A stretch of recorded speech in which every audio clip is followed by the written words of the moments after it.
Buenos días a todos y bienvenidos al podcast Leer para Viajar. Mi nombre es Jason Beltrán y continuamos con nuestra lectura del libro La isla misteriosa de Julio Verne.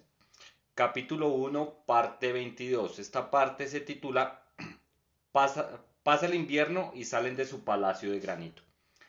Aquellos fríos intensos duraron hasta el 15 de agosto, sin traspasar el mínimo de grados Fahrenheit observado hasta entonces. Cuando la atmósfera estaba tranquila, los colonos soportaban fácilmente aquella temperatura baja, pero cuando soplaba el viento les molestaba por la reducida vestimenta.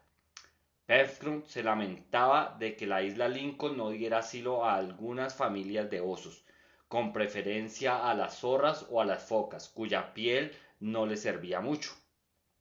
Los osos, decía, van generalmente bien vestidos, y no me alegraría mucho de tomarles prestado para el invierno el abrigo que llevan en el cuerpo.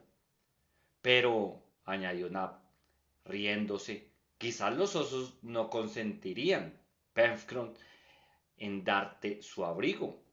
No creo yo que esos animales sean imitadores de San Martín. Yo les obligaría. Nab repuso Pencroff en tono completamente autoritario. Pero aquellos formidables carnívoros no existían en la isla y por lo menos no se habían dejado ver hasta entonces. Halbert, Pencroff y Slid se ocuparon, sin embargo, en establecer trampas en la meseta de la Gran Vista y en los alrededores del bosque. Según la opinión del marino, todo animal cualquiera que fuese sería buena presa, y roedores o carnívoros que estrenaran los nuevos lazos serían bien recibidos en el palacio de granito. Aquellas trampas eran muy sencillas. Se componían de hoyos abiertos en el suelo y cubiertos de ramas y hierbas, que disimulaban el orificio, en cuyo fondo había algún cebo, cuyo olor pudiese atraer a los animales. Debemos decir también que no se había abierto el acaso, sino en ciertos sitios, donde las huellas de cuadrúpedos anunciaban el frecuente paso de animales. Todos los días eran visitadas y por 3 veces durante los primeros días se encontraron ejemplares de aquellos culpeos descubiertos en la orilla derecha del río de la Merced. ¡Cáspita! No hay más que zorras en este país, exclamó Pencroff tercera vez que sacó una del hoyo donde estaba encerrada. Animales que no sirven para nada. Se equivoca usted, dijo Gedeon Smith. Sirven para algo. ¿Y para qué? Nos servirán de cebo para atraer a otros. El corresponsal tenía razón, y las trampas fueron cebadas desde entonces con aquellos cadáveres de zorras. El marino había fabricado también lazos, empleando las fibras de juncos, los cuales dieron mejor resultado que las trampas. Era raro que pasase días sin que cayeran aquellos lazos algún conejo del soltillo. Era siempre conejo lo que comían, es verdad, pero Nab sabía variar las salsas y los colonos no pensaban quejarse. Sin embargo, una o dos veces en la segunda semana de agosto, los lazos proporcionaron a los cazadores animales distintos de los culpeos y más útiles, como fueron algunas jabalíes vistos ya en aquel norte del lago. Pencroff no tuvo necesidad de preguntar si aquellos animales eran comestibles. Se comprendía perfectamente que lo eran en vista de su semejanza con el cerdo de América o de Europa. Pero estos no son cerdos, dijo Helbert. Te lo prevengo, Pencroff. Muchacho, repuso el marino inclinándose sobre la trampa y sacando por el pequeño apéndice que le servía de rabo a uno de aquellos representantes de la familia de los suideos. Déjame creer que lo son. ¿Por qué? Porque me complazco en creerlo. ¿Te gusta mucho el cerdo, Pencroff? Mucho, exclamó el marino. Sobre todo sus jamones, y si tuviera 8 en vez de 4, me gustaría el doble. Los animales de que se trataban eran zainos, pertenecientes a uno de los 4 géneros que cuenta la familia, y eran además de la especie de los tagus, fáciles de conocer por su color oscuro y por la ausencia de los largos caninos de que están provistas las bocas de sus congéneres. Estos zainos viven ordinariamente en rebaños y era probable que abundasen en la parte silvestre de la isla. En todo caso eran comestibles desde la cabeza hasta los pies, y Penfron no pedía otra cosa. Hacia el 15 de agosto, el estado atmosférico se modificó por un salto que hizo el viento al noroeste. La temperatura subía algunos grados y los vapores acumulados en el aire no tardaron en resolverse en nieve. Toda la isla se cubrió de una blanca sábana y se mostró a los habitantes bajo un nuevo aspecto. La nieve cayó abundantemente por espacio de varios días, llegando a formar una capa de 2 pies de espesor. Pronto refrescó el viento y desde lo alto del palacio de granito se oían los bramidos del mar sobre los arrecifes. En ciertos ángulos se formaban rápidos remolinos de aire y la nieve, acumulándose en las altas columnas giratorias, parecía una de esas trombas líquidas que dan vueltas sobre su base. Sin embargo, el huracán procedente del noroeste tomaba de través la isla, y la orientación del palacio de granito la preservaba de un ataque directo. En aquella tempestad de nieve tan terrible como las que pueden producirse en los países polares, ni Cyrus Smith ni sus compañeros pudieron, a pesar de sus deseos, aventurarse a salir de su vivienda, y permanecieron encerrados durante 5 días del 20 al 25 de agosto. Oíase la tempestad rugir en los bosques de Jacamar, que debían sufrir mucho. Los árboles iban a ser desarraigados, pero Penfron se consolaba pensando que de este modo se ahorraría el trabajo de cortarlos. El viento se hace leñador, dejémoslo que repita. Por lo demás, no había ningún medio de impedirlo. Cuántas gracias debieron dar al cielo los huéspedes del palacio de granito por haberles proporcionado aquel retiro sólido e inexpugnable. Cyrus Smith tenía su parte legítima en aquellas gracias, pero al fin era la naturaleza la que había abierto la vasta caverna, y Cyrus Smith no había puesto más trabajo que el de descubrirla. Allí todos estaban en lugar seguro y la borrasca no podía alcanzarlos. Si hubiesen construido en la meseta de la Gran Vista una casa de ladrillo y de madera, no habría resistido los fulgores de aquel huracán.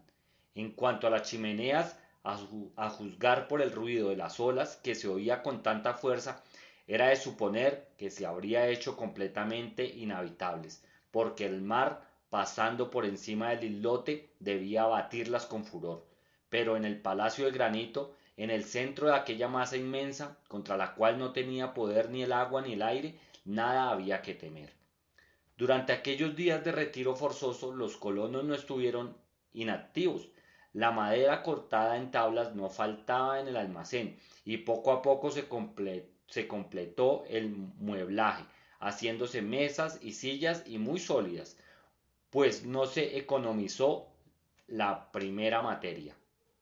Aquellos muebles, un poco toscos y excesivamente pesados, justificaban mal su nombre, que hace de su movilidad una condición esencial, pero constituía el orgullo de Naft y Penfron, que no los habrían cambiado por muebles de Buole. Después, los ebanistas se convirtieron en cesteros y no les salió mal esta nueva fabricación. Habían descubierto hacia la punta que el lago proyectaba al norte una abundante mimbrera, donde crecían mimbres de color de púrpura. Antes de la estación de las lluvias, Penfron y Helber habían recogido una gran cosecha de aquellos útiles arbustos, y sus ramas, bien preparadas entonces, podían ser empleadas eficazmente. Los primeros ensayos fueron informes, pero gracias a la destreza de los obreros, ya consultándose, ya recordando los modelos que habían visto y revisando siempre entre sí, se aumentó en breve el material de la colonia con cestos y canastillos de diversos tamaños. El almacén quedó bien provisto, y Nab encerró en canastillos especiales su colección de rizonas, piñones y raíces de drago.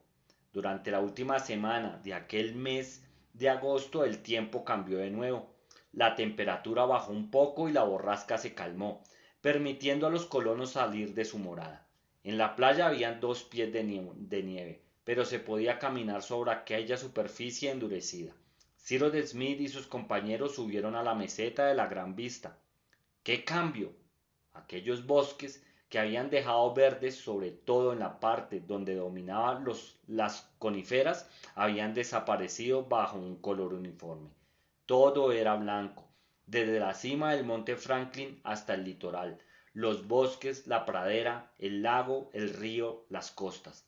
El agua del río de la Merced corría bajo una bóveda de hielo que se deshacía a cada flujo y reflujo, rompiéndose con estrépito. Innumerables aves revoloteando sobre la superficie sólida del lago como patos, cercetas y abubillas. Contándose por millares, las rocas entre las cuales caía la cascada en la ladera de la meseta estaban erizadas de témpanos de hielo. Parecía que el agua se escapaba de una monstruosa jarra cincelada por el capricho de un artista del Renacimiento.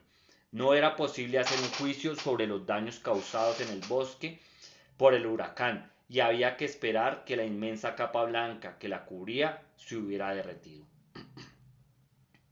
Gedeon Spilett y Pencroff y Halbert no se olvidaron de las trampas bajo la nieve. Qué pena, continuamos. Gedeon Spilett y Pencroff y Halbert no se olvidaron de las trampas bajo la nieve que la cubría, y debieron tener cuidado de no caer en una u otra, lo cual hubiera sido para ellos a la vez que humillante y peligroso caer en sus propias redes. Pero, en fin, evitaron aquel inconveniente y encontraron las trampas intactas. Ningún animal había caído en ellas, y sin embargo habían muchas huellas en los alrededores, y entre otras había ciertas marcas de garras muy claras y evidentes. Halbert no vaciló en afirmar que algún carnívoro de la raza felina había pasado por allí, lo cual justificaba la opinión del ingeniero sobre la presencia de fieras peligrosas en la isla Lincoln. Sin duda, aquellas fieras habitaban ordinariamente los espesos bosques de Far West, pero, acosadas por el hambre, se habían aventurado hasta la meseta de la Gran Vista. Tal vez olfateaban los huéspedes del Palacio de Granito. ¿Qué son esos felinos?, preguntó Pencroff. Tigres, contestó Halbert. Yo creía que esos animales no se encontraban más que en los países cálidos. En el nuevo continente, contestó el joven, se les encuentra desde México hasta las pampas argentinas. Ahora bien, como la isla Lincoln está poco más o menos en la misma latitud que las provincias del Río de la Plata, no es extraño que haya en ella algunos tigres. Bueno, dijo Pencroff, vigilaremos. Al fin la nieve se disipó bajo la influencia de la temperatura que fue elevándose. Sobrevino la lluvia y gracias a su acción disolvente desapareció la capa blanca. Los colonos, a pesar del mal tiempo, renovaron su reserva en todo: piñones, raíces de drago, rizomas, agutúes y canguros. Esto exigió alguna excursión al bosque, y entonces se pudo observar que el huracán había derribado cierta cantidad de árboles. El marino y Nab llegaron con el carro hasta el yacimiento de hulla para llevarse algunas toneladas de combustible, y al pasar vieron que las chimeneas del horno vidriado se habían deteriorado por el viento, que se había llevado por lo menos 6 pies. Se renovó también al mismo tiempo el carbón, la provisión de leña, y se aprovechó la corriente del río de la Merced, que había vuelto a quedar libre, para llevar por ella varias cargas, por si no hubiese acabado todavía el periodo de los grandes fríos. Los colonos visitaron también las chimeneas y no pudieron menos de felicitarse de no haber tenido necesidad de vivir en ellas durante la tempestad. El mar había dejado en aquel paraje visible restos de sus estragos, levantando por los vientos y saltado por encima del islote. Había penetrado violentamente en los corredores que estaban medio cubiertos de arena, mientras espesas capas de algas cubrían las rocas. En tanto que Nab, Halbert y Pencroff renovaban las provisiones de combustibles, Cyrus Smith y Gedeon Spilett se ocupaban en limpiar las chimeneas y encontraron la fragua y los hornos casi intactos, gracias a haber estado protegidos por la acumulación de las arenas. No había sido inútil renovar la provisión de combustible. Los colonos tenían que sufrir aún fríos muy rigurosos. Sabido es que en el hemisferio boreal el mes de febrero se señala generalmente por un descenso de temperatura, y lo mismo debía suceder en el hemisferio austral a finales de agosto, que es el febrero de América del Norte. La isla Lincoln no se libró de esta ley climatológica. Hacia el 25, después de una nueva alternativa de nieve y de lluvia, el viento saltó al sudeste y el frío se hizo intenso. Según los cálculos del ingeniero, la columna mercurial de un termómetro Fahrenheit no hubiera marcado menos de 8 grados bajo cero. Y esta intensidad de frío, que un viento agudo hacía más doloroso, se mantuvo por espacio de muchos días. Los colonos debieron encerrarse de nuevo en el Palacio de Granito, y como fue preciso obstruir herméticamente todas las aberturas de la fachada, no dejando más que el paso puramente necesario para la renovación del aire. El consumo de bujía fue grande. Para economizar, los colonos se limitaron con frecuencia a alumbrarse con las llamas de los hogares, donde no se economizaba el combustible. Muchas veces uno u otro bajaron a la playa entre los témpanos de hielo que el flujo arrojaba a cada marea, pero pronto subían al Palacio de Granito, y no sin trabajo ni sin dolor podían sus manos asir los montantes de la escalada. En aquel frío intenso, los escalones quemaban los dedos. Fue preciso otra vez ocupar los ocios del retiro forzoso dentro del palacio. Cyrus Smith emprendió entonces una operación que podía practicarse a puerta cerrada. Ya sabemos que los colonos no tenían a su disposición más que azúcar de aquellas sustancias líquidas de arce, haciendo en el árbol incisiones profundas, tabales, pues recoger en vasos el licor que los árboles destilaban, y en tal estado lo empleaban en diversos usos culinarios. Tanto más fácilmente cuanto con el tiempo el licor tendría a volverse blanco y a tomar una consistencia de jarabe. Pero todavía había algo más que hacer. Un día Cyrus Smith anunció a sus compañeros que se iba a transformar en refinadores de azúcar. ¿Refinadores?, intervino Pencroff. Me parece que ese es un oficio un poco cálido. Muy cálido, dijo el ingeniero. Entonces será propio de la estación, replicó el marino. La palabra refinación no debe despertar en el ánimo de los lectores el recuerdo de esas fábricas llenas de máquinas y obreros. No, para cristalizar aquel licor bastaba depurarlo mediante una operación muy sencilla. Puesto al fuego en grandes recipientes de barro, se le sometió a cierta evaporación y pronto subió una espuma a la superficie. Cuando esta espuma comenzó a espesarse, Nat tuvo cuidado de removerla con una espátula e impedir al mismo tiempo que adquiriese un sabor impirumático, tras algunas horas de ebullición a fuego vivo. Tan favorable para los operadores como para la sustancia operada, ésta se transformó en un jarabe espeso. Aquel jarabe fue depósito en moldes de barro, previamente fabricados en el horno mismo de la cocina, y en los cuales se habían dado formas diversas. Al día siguiente aquel jarabe enfriado formaba panes y tablillas. Era azúcar de color un poco rojo, pero casi transparente y de buen sabor. El frío continuó hasta mediados de septiembre, y los prisioneros del Palacio de Granito comenzaban a encontrar demasiado largo su cautiverio. Casi todos los días intentaban alguna salina, que no podía prolongarse mucho. Trabajaban pues constantemente en el arreglo de la casa, y conservaban durante el trabajo. Cyrus Smith instruía a sus compañeros en todo, y les explicaba principalmente las aplicaciones prácticas de la ciencia. Los colonos no tenían biblioteca, pero el ingeniero era un libro vivo, siempre dispuesto y siempre abierto en la página que cada cual necesitaba. Un libro que le resolvía todas las cuestiones y que con frecuencia era hojeado por todos. Así pasaba el tiempo, y los honrados colonos no parecían que debían temer el porvenir. Sin embargo, la prisión que sufría les pacientaba demasiado y todos tenían ansias de volver a ver, si no la hermosa primavera, al menos el final de aquel frío insoportable.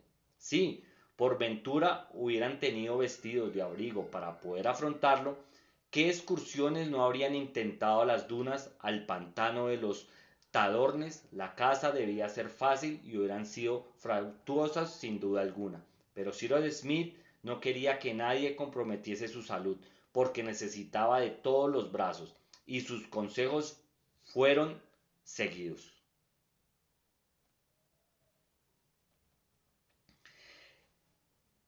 El más impaciente de los prisioneros después de Pencron, se entiende, era Top. El fiel perro encontraba muy estrecho para él el palacio de granito. Iba y venía de un cuarto a otro, manifestaba a su manera el aburrimiento que le causaba el hallarse acuartelado. Cyrus Smith observó con frecuencia que cuando se acercaba a aquel pozo oscuro que estaba en comunicación con el mar y cuyo orificio se abría en un extremo del almacén, lanzaba gruñidos singulares, dando vueltas alrededor de aquella abertura que estaba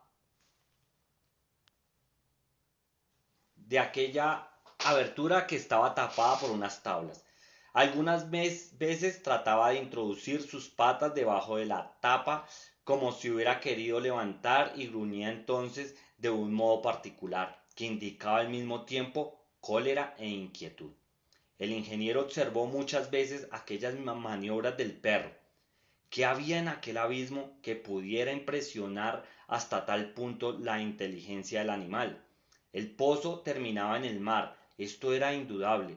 ¿Se ramificaba por estrechos canales? ¿Estaba en comunicación con otra cavidad interior? ¿Vendría de cuando en cuando algún monstruo marino a respirar en el fondo de aquel pozo? El ingeniero no sabía qué pensar y no podía menos de meditar sobre las complicaciones extrañas que pudieran sobrevenir. Acostumbrado a adelantarse por el terreno de las realidades científicas, no podía sobreponerse a aquel movimiento que le arrastraba el dominio de lo extraño y casi de lo sobrenatural. Pero ¿cómo explicarse que Top, uno de esos perros sensatos que jamás ha perdido su tiempo en ladrar a la luna, se obstinase en sondear con el olfato y el oído aquel abismo si nada pasaba en él que debiera despertar su inquietud? La conducta de Top intrigaba a Cyrus Smith más de lo que él mismo suponía. Pero el ingeniero no comunicó sus impresiones nada más que a Gédeon Smith, creyendo inútil iniciar a sus compañeros en la reflexión involuntaria que le obligaba a hacer aquel capricho de Top. Por fin cesaron los fríos. Hubo nubes, vientos mezclados de nieve, nubarrones, ráfagas de aire puro, pero de corta duración. El hielo se había disuelto. La nieve se había fundido. La playa, la meseta, la orilla del río de la Merced y el bosque volvieron a ser transitables. La vuelta de la primavera llenó de satisfacción a los huéspedes del palacio de granito, y pronto se limitaron a pasar en él tan solo las horas de sueño y de la comida. En la segunda mitad de septiembre cazaron mucho, lo cual indujo a Pencroff a reclamar con nueva insistencia las armas de fuego, que según decía le habían prometido a Smith. El ingeniero, sabiendo perfectamente que sin instrumentos especiales le sería casi imposible construir un fusil que pudiera prestar algún servicio, aplazaba siempre la operación para más adelante. Por otra parte, les advertía que Helbert y Gédéon Smith se habían hecho hábiles arqueros, que de todos modos excelentes animales como agutíes, canguros, cavialles, palomas, abutardas, patos y cercetas, en fin, caza de pelo o caza de pluma, caían al impulso de sus flechas y que por consiguiente bien podía esperarse ocasión más oportuna. Pero el obstinado marino no entendía de reflexiones y no dejaba de importunar al ingeniero para que satisfaciese su deseo. El mismo Gédéon Smith apoyaba a Pencroff en esto, diciendo: si la isla, como es de sospechar, contiene animales feroces, es necesario pensar en combatirlos y exterminarlos. Puede llegar un momento en que ese sea nuestro primer deber. Pero entonces la cuestión de las armas de fuego no ocupaban la mente de Cyrus Smith. Le preocupaban los vestidos. Los que llevaban los colonos había pasado el invierno, pero no podían durar hasta el invierno próximo. Había que proporcionarse a toda costa pieles de carnívoros o lana de rumiantes. Y, puesto que no faltaba muflas, convenía pensar en los medios de formar un rebaño para las necesidades de la colonia. Un recinto destinado a los animales domésticos, un corral para los volátiles y una especie de granja establecidas en cualquier punto de la isla. Deberían ser dos proyectos importantes en cuya ejecución se ocuparía durante la buena estación. Por consiguiente, para llevar a cabo la idea de estos futuros establecimientos, era urgente emprender un reconocimiento de toda la parte ignorada de la isla de Lincoln, es decir, de aquellas grandes selvas que se extendían a la derecha del río de la Merced, desde su desembocadura hasta el extremo de la península Serpentina, lo mismo que toda la costa occidental. Pero era preciso que el tiempo estuviese asegurado y todavía debía transcurrir un mes antes de que pudiera emprenderse últimamente la expedición. Esperaba con impaciencia cuando ocurrió un incidente que vino a excitar más el deseo que tenían los colonos de visitar completamente su dominio. Era el 14 de octubre. Aquel día Pencroff había ido a visitar las trampas, que tenía siempre convenientemente cebadas, y en una de ellas encontró 3 animales que entrarían en la despensa como llovidos del cielo. Era una hembra de zaino y sus 2 lechoncitos. Pencroff volvió pues al palacio de granito satisfecho de su captura, y como siempre hizo gran ostentación de su caza. Vamos, hoy haremos una suculenta comida, señor Ciro, exclamó. Y usted, señor Smith, participará de ella. Con mucho gusto, dijo el corresponsal. Pero ¿qué es lo que vamos a comer? Lechoncillo. ¿Lechoncillo? Pencroff. Al oírle a usted, creí que nos traía una perdiz con trufas. ¿Cómo? ¿Haría usted asco al lechón? No, repuso Gedeon Smith, sin mostrar ningún entusiasmo, y con tal que no se abuse de ese manjar. Bueno, bueno, señor periodista, dijo el marino, a quien no gustaba que despreciasen su casa. Veo que se hace usted el melindroso. Hace 7 meses, cuando desembarcamos en esta isla, se habría tenido usted por dichoso encontrando una casa semejante. ¿Qué le vamos a hacer? Exclamó Gedeón. El hombre jamás es perfecto y nunca está contento. En fin, repuso Pencroff, espero que Nab se luciera. Vean ustedes, estos 2 zainos pequeños apenas tienen 3 meses de edad.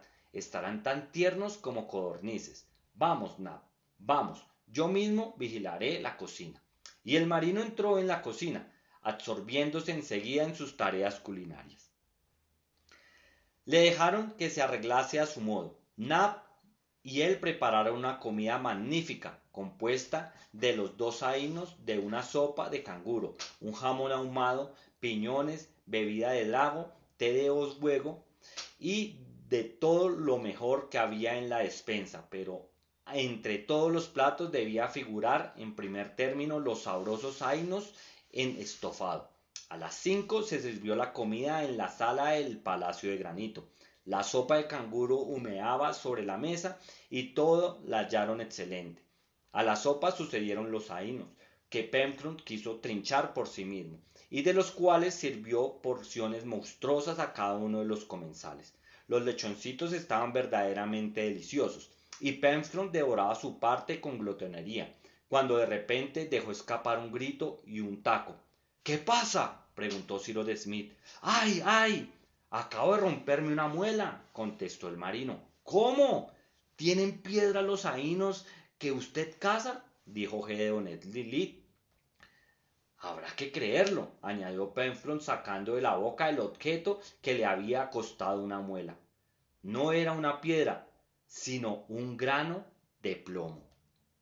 Bueno, amigos, hasta aquí el capítulo 2. Ya la próxima parte empieza ya el capítulo, hasta aquí el capítulo 1, perdón. Ya la próxima parte empieza el capítulo 2. Antemano, pues les pido disculpas por a veces me equivoco, hay palabras nuevas y no las puedo pronunciar bien. La verdad no edito los audios, leo así como normalmente lo hago y por eso pues así los subo a YouTube y a Spotify sin ninguna edición. Entonces los voy leyendo naturalmente como lo leo en cualquier momento. Entonces, gracias por escucharme. Les reitero, les pido disculpas de pronto por las equivocaciones que tengo y continuaremos en nuestro próximo oportunidad para seguir leyendo este libro. Gracias.